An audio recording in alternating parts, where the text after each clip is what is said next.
ভাই, ভাই বাসায় আছেন? ভাই, ভাই, কে?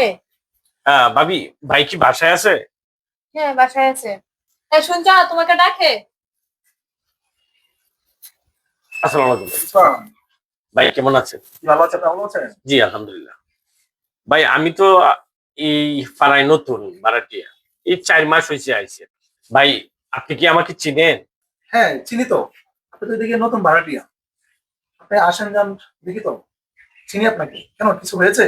ভাই আমি একটা বিপদে পড়ে আপনার কাছে আইছি। আপনি আমাকে একটু হেল্প করবেন। হেল্প? জি ভাই। আমাকে দিয়ে আপনার হেল্প? জি ভাই। কি বলেন? আমার বাড়ি থেকে একটা সংবাদ আসছে। আমার আব্বা খুবই অসুস্থ। কিছু টাকার প্রয়োজন। আপনি যদি এই মুহূর্তে আমাকে কিছু টাকা দিতেন, আমার খুব উপকার হইত। আচ্ছা ঠিক আছে, আপনি একটু দাঁড়ান, আমি আসতেছি। জি।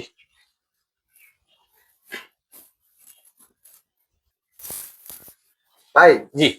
এই মুহূর্তে আমার কাছে 5,000 টাকা আছে। এর চেয়ে বেশি আপনাকে হেল্প করতে পারতেছি না। ঠিক আছে ভাই, আপনাকে অসংখ্য ধন্যবাদ। তবে ভাই আপনি টেনশন করবেন না, আমি 60 টাকা করে আপনার টাকাটা দিয়ে দেবো।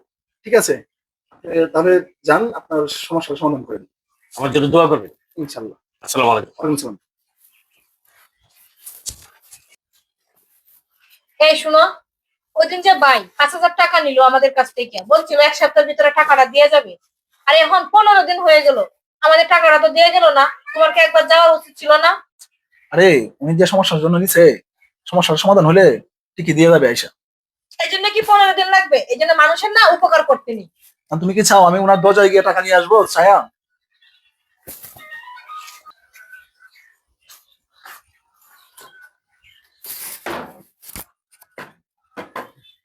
আচ্ছা, সারাদিন ফোন চাপাচাপি করো।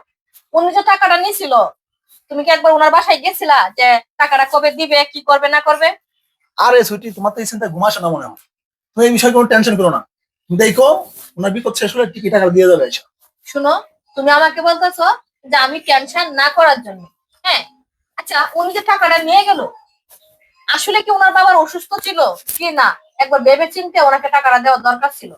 আর তুমি ওনার বাসায় গিয়া একবার জিজ্ঞেস করার দরকার ছিল যে ওনার সমস্যাটা সমাধান হয়েছে কিনা, আদৌ কি ওনার সমস্যা আছে কিনা। এগুলা সবগুলো যাচাই করে তোমার একবার আসার দরকার ছিল ওই জায়গা থেকে। তুমি কোনো টেনশন করো না তো। তুমি থাকো, তুমি দেখো, তুমি আসলে ঠিকই টাকা দিয়ে যাবে। মানে নিয়ে কোনো টেনশন করো না। তোমার যা ভালো মনে হয় তাই করো।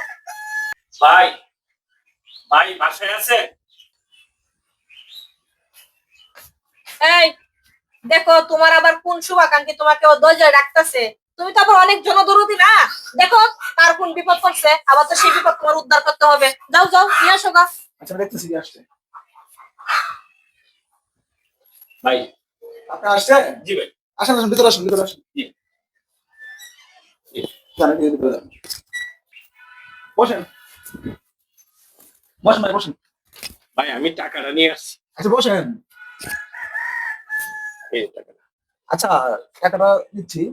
আপনার বাবার কি অবস্থা এখন? ভাই আমার বাবা নেই। নেই মানে?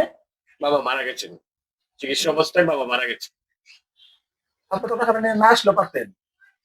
ভাই না আসবো কেন? আপনি আমাদের সহযোগিতা করছেন। যদি আমি টাকাটা নিয়ে না আসি, তাহলে তো আপনার ভিতর থেকে বিশ্বাস জিনিসটা হারিয়ে যেত। আপনি হয়তো আর কারো বিপদে এগিয়ে আসতেন না। কারো বিপদে আপনি আর সহযোগিতা করতেন না। আমার জন্য অন্যজনের ক্ষতি হোক, আপনার ভিতর থেকে বিশ্বাসটা হারিয়ে যাক, এটা আমি চাইনি। আমি টাকাটা নিয়ে আসছি, আপনি টাকাটা নিন। ধন্যবাদ। জি। আসি আমি। আরে আচ্ছা, যে বসেন, একটু চা টা খাও, তারপরে যান। না না, আমি আবার বাড়িতে চলে যাবো। আচ্ছা, বাড়িতে চলে যাবে? জি। আচ্ছা ঠিক আছে, তাহলে তো আপনাকে, আসি ভাবি। আসসালামু আলাইকুম। তাহলে ভালো থাকবেন। হ্যাঁ, জি। দরল আপনার জন্য। জি। আচ্ছা সুইটি, শুধু সে মানুষকে অবিশ্বাস করো। ওনার বিপদটা কি ছিল, আপনি কি ভাবলাম? আসলে আমারই ভুল হয়েছে, আমার বোঝার মধ্যে অনেক ভুল ছিল। আমি আজকে বুঝতে পারছি সব মানুষ এক না।